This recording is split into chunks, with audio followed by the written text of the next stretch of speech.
आकाशवाणी रांची से प्रस्तुत है समाचार ध्वनि चित्र।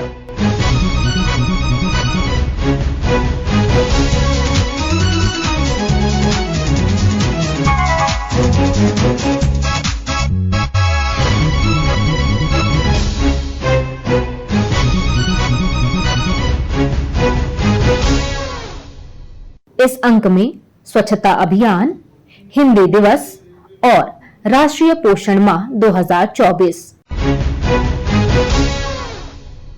स्वभाव स्वच्छता संस्कार स्वच्छता के उद्घोष के साथ 17 सितंबर से 2 अक्टूबर तक चलने वाले स्वच्छता ही सेवा अभियान का अनावरण किया गया। इस मौके पर एक आदर्श बदलाव पर जोर देते हुए केंद्रीय आवासन एवं शहरी कार्य मंत्री मनोहर लाल खट्टर ने नागरिकों से स्वच्छता को एक स्वभाव के रूप में अपनाने का आग्रह करते हुए कहा कि लाल किला की प्राचीर से 2014 में प्रधानमंत्री जी ने आह्वान किया था और स्वच्छ भारत मिशन, इस मिशन का गठन हुआ था और उसके माध्यम से हर वर्ष ये अभियान उत्तरोत्तर बढ़ता चला जा रहा है। उसमें बहुत प्रकार के नए नए आयाम से हर वर्ष इस टैगलाइन के साथ शुरू किया गया कि जिसमें एक बहुत बड़ी भारत की यानी एक स्वच्छता की एक कहानी ये बन गई है 10 वर्ष में। और इस कहानी को मैं समझता हूं कि धीरे धीरे करके देश की 100 करोड़ से ऊपर की जो हमारी आबादी है उन्होंने सबने इसको अंगीकार किया है। स्वच्छता शब्द भले ही बड़े एक छोटा शब्द है, लेकिन जीवन का बहुत महत्वपूर्ण एक हिस्सा है। स्वच्छता जब से ये संसार अस्तित्व में आया है, गंदगी भी स्वच्छता भी दोनों साथ साथ चली है। एक समय था कि समाज में, हमारे परिवारों में ये संस्कार थे कि स्वच्छता की ओर बहुत ध्यान दिया जाता था, स्वास्थ्य की तरफ ध्यान दिया जाता था, बीमारी न हो उसके लिए खान पान पर ध्यान दिया जाता था, क्या खाना है क्या पीना है, ये हमारे परिवार के सब सदस्य उसकी चिंता करते थे। लेकिन जैसे जैसे भौतिकवाद बढ़ा, जैसे जैसे हम आगे बढ़े हैं, बहुत सी हमारी आवश्यकताएं ऐसी हो गई, उन आवश्यकताओं के कारण से भी हमारा एक प्रकार से उसका जो वेस्ट है, उसका जो गार्बेज है, उसकी जो गंदगी है वो भी साथ साथ बढ़ने लगी है। उसी हिसाब से उसकी अब स्वच्छता की भी आवश्यकता पड़ने लगी है।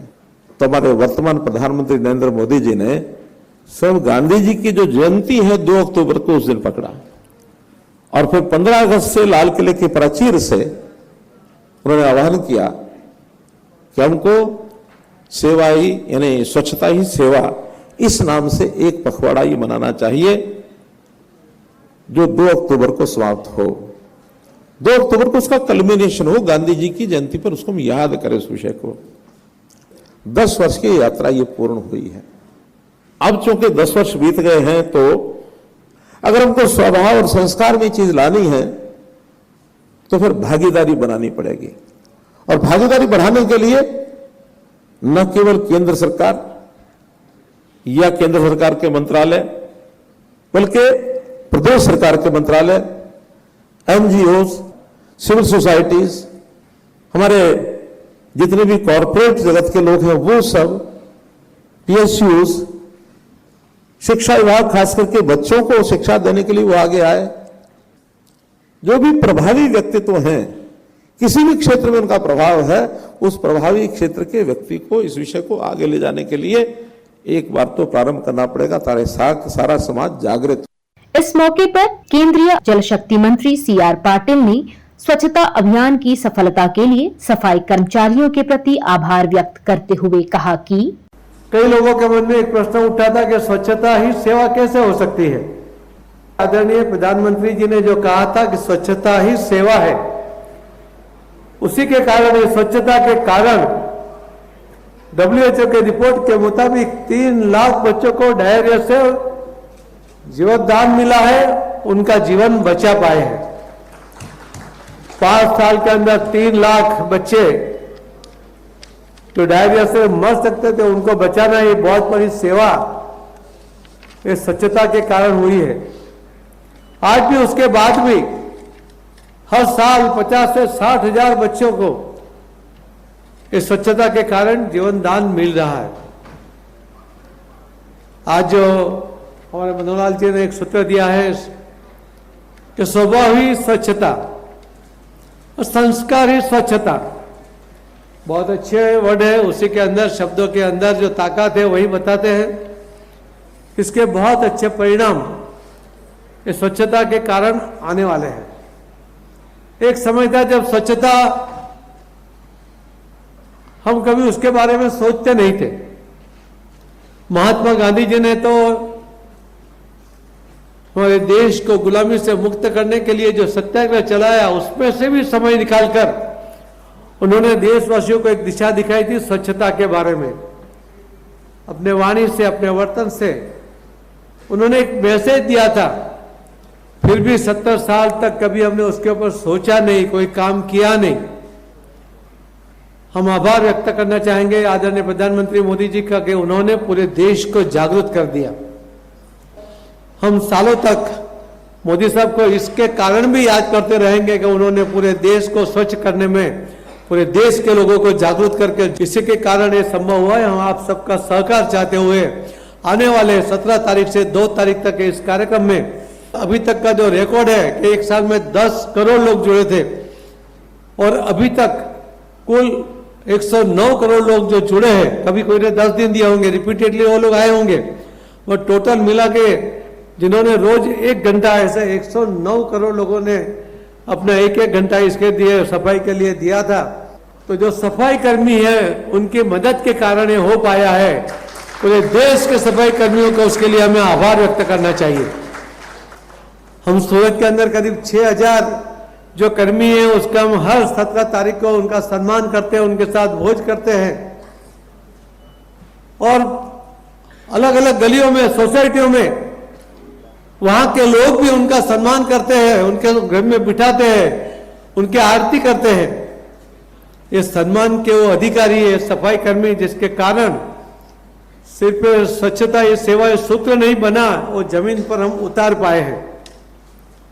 आने वाले दिनों में हम सब मिलकर, मुझे पता है आप सबका सहयोग होगा, देशवासियों का सहयोग होगा, तो ये परिणाम जो मोदी साहब चाहते हैं वो जरूर आएगा। ये मैं आपको कह सकता हूं। आप सबका बहुत बहुत धन्यवाद। भारत माता की। हिंदी दिवस के अवसर पर नई दिल्ली के भारत मंडपम में राजभाषा हीरक जयंती समारोह का आयोजन किया गया। इस मौके पर केंद्रीय गृह मंत्री अमित शाह ने उद्घाटन सत्र को संबोधित करते हुए कहा कि आज का हीरक जयंती का दिन है। 75 साल से हम एक यात्रा लेकर निकले हैं कि हिंदी को राजभाषा के रूप में स्वीकार कर हिंदी के माध्यम से देश की सारी स्थानीय भाषाओं को जोड़कर अपने संस्कार, अपनी संस्कृति, अपनी भाषाएं, अपना साहित्य, अपनी कला और अपने व्याकरण को भी संरक्षित और संवर्धित करने का ये संकल्प लेकर आप निकले हैं। ये 75 साल की यात्रा मुझे लगता है कि अब अपने उद्देश्यों को प्राप्त करने की अंतिम पड़ाव पर खड़ी है। इसलिए मैं आप सभी को बहुत बहुत बधाई देना चाहता हूं। आज का दिन हिंदी को संपर्क भाषा, जन भाषा, तकनीक की भाषा और अब अंतर्राष्ट्रीय भाषा बनाने के संकल्प का दिन है। मैं आज इस मंच से देश और दुनिया में रहने वाले सभी हिंदी भाषी भाइयों बहनों और अन्य भाषा बोलने वाले मेरे जैसे, मैं आज इस मंच से बहुत स्पष्ट करना चाहता हूं कि हिंदी और स्थानीय भाषाओं का कभी स्पर्धा हो ही नहीं सकती है, क्योंकि हिंदी सभी स्थानीय भाषाओं की सखी है। इसमें स्पर्धा होने का सवाल ही नहीं।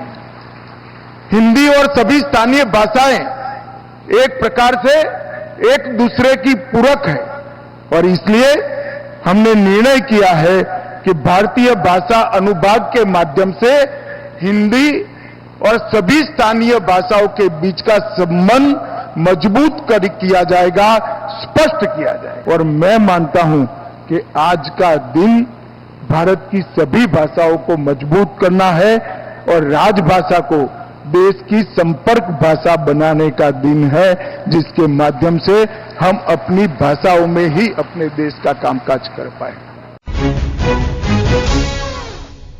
1 से 30 सितंबर तक चलने वाले राष्ट्रीय पोषण माह 2024 के तहत केंद्रीय महिला एवं बाल विकास मंत्री अन्नपूर्णा देवी ने हमारे प्रतिनिधि से बातचीत के दौरान पोषण को शारीरिक विकास के लिए महत्वपूर्ण बताते हुए कहा, राष्ट्रीय पोषण माह ये 7वां संस्करण है और प्रत्येक साल अलग अलग थीम पे हम काम करते हैं। और इस बार का मुख्य रूप से हम जो हमारा थीम है एनीमिया, विकास निगरानी, साथ ही साथ पूरक आहार, पोषण भी, पढ़ाई भी, एक पेड़ माँ के नाम और बेहतर प्रशासन के लिए प्रौद्योगिकी।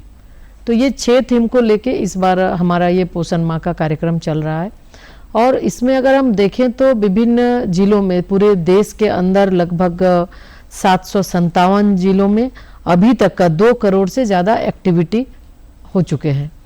और इसके साथ ही एक पेड़ माँ के नाम, इसके तहत लगभग 14 लाख आंगनवाड़ी केंद्र जो हमारे हैं, 14 लाख पौधे वहाँ भी लग चुके हैं। तो इस तरह इसके माध्यम से हम जागरूकता विशेष रूप से कि कैसे पोषण के संबंध में हम लोगों को जागरूकता भी कराते हैं। और ये विभिन्न जगहों पे यानी कम्युनिटी के तहत, तो कि ताकि किस तरह से उनके व्यवहार में, उनके खान पान में कैसे तब्दीली ला सके और कैसे उसको हम सुधार कर सके। तो ये बहुत ही प्रभावी, जैसे ये जैसा पहले ही मैंने कहा कि 7वां संस्करण है, तो इसके पहले का अगर हम देखें तो 6 तक में बहुत ज़्यादा इसका प्रभाव समाज के अंदर पड़ता है। विभिन्न जगहों पे जब ये कम्युनिटी बेस्ड चूँकि एक्टिविटीज़ है तो अलग अलग एक्टिविटी के माध्यम से और इसका जो रिजल्ट आता है तो काफ़ी अच्छा है कि लोगों को एक जगह पे और जब सामूहिक रूप से पोषण माह के बारे में लोगों को जानकारी मिलती है और हमारे जो आंगनवाड़ी वर्कर हैं, सहिया हैं और उसके सेविकाएं हैं, साथ में इनके माध्यम से लोगों के बीच जाकर वो अपने दायित्व का निर्वहन करती है। कहीं ना कहीं ऐसा लगता है कि हमें आज भी पोषण के बारे में जन जागरूकता की आवश्यकता है।